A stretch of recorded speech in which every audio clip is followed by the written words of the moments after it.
Jadi yang pertama adalah bagaimana sih kita menjadi orang yang bermanfaat. Ini adalah melakukan sesuatu kebaikan. Jadi kita hidup di dunia ini hanya sementara, jadi bagaimana mengupayakan dalam kehidupan ini penuh dengan sesuatu yang bermanfaat, termasuk dalam melakukan hal-hal kebaikan apapun, termasuk kalian sekolah dan lain sebagainya, kita harus melakukan sesuatu yang bermanfaat untuk diri kita sendiri dan juga orang lain. Dalam melakukan sesuatu yang bermanfaat, kita harus menghindari sesuatu yang bisa merugikan terhadap diri kita sendiri, yang justru nantinya dari amal ataupun perbuatan yang kita lakukan nanti akan menjadi sia-sia. Yang pertama adalah riya. Apa sih riya?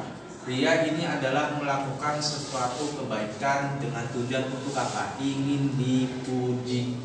Ya, jadi kita melakukan hal apapun, ya, baik itu berkaitan dengan masalah ibadah, yang berkaitan dengan masalah dunia dan lain sebagainya. Kalau kita ingin dipuji, maka itu dinamakan dengan riya.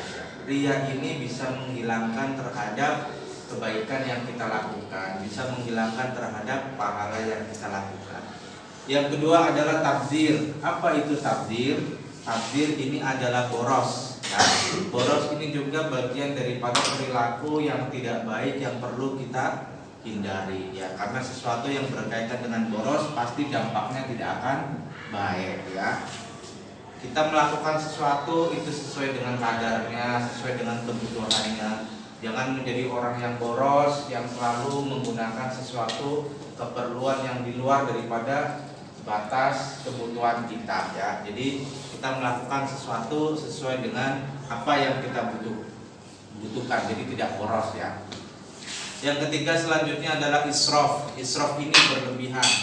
Pastinya sesuatu apapun kalau berkaitan dengan berlebihan pasti hasilnya tidak akan maksimal, hasilnya tidak akan baik, ya. Kita dianjurkan untuk sedang-sedang saja. Jadi kalau kita berlebihan maka sesuatu itu akan menjadi tidak baik. Contohnya adalah makanan. Kita dianjurkan untuk memakan makanan sesuai dengan kebutuhan kita. Jangan terlalu kurang, jangan terlalu berlebihan.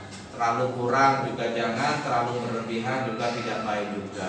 Ya, karena nantinya banyak menimbulkan penyakit-penyakit dan juga ketidakbaikan. Kemudian selanjutnya adalah minuman, juga sama, ya. Kita minum, makan, kalau sudah kenyang jangan kita lanjutkan. Jadi secukupnya saja. Jangan kita ngumpulin makanan, kemudian kita makan banyak, ya nanti akhirnya jadi gak baik, jadi sakit perut dan lain sebagainya. Jadi hal-hal yang tidak baik maka perlu kita hindari agar apa? Agar bisa memberikan kebaikan buat kita sendiri. Termasuk adalah pakaian, ya. Pakaian juga kita tidak diperbolehkan untuk terlalu berlebihan. Kita pakai yang secukupnya saja, kita pakai yang sesuai dengan kebutuhan kita, jangan terlalu berlebihan, ya. Jadi anak sekalian, ini adalah beberapa faktor, ya, mulai dari riya, tabdzir dan juga israf, beberapa sifat-sifat yang tidak baik yang perlu kita hindari agar kita menjadi orang yang bermanfaat dalam segala hal dan apa yang kita lakukan bisa memberikan manfaat dan juga pahala. Dari sini kalau nggak ada pertanyaan Bapak cukupkan. Wassalamualaikum warahmatullahi wabarakatuh.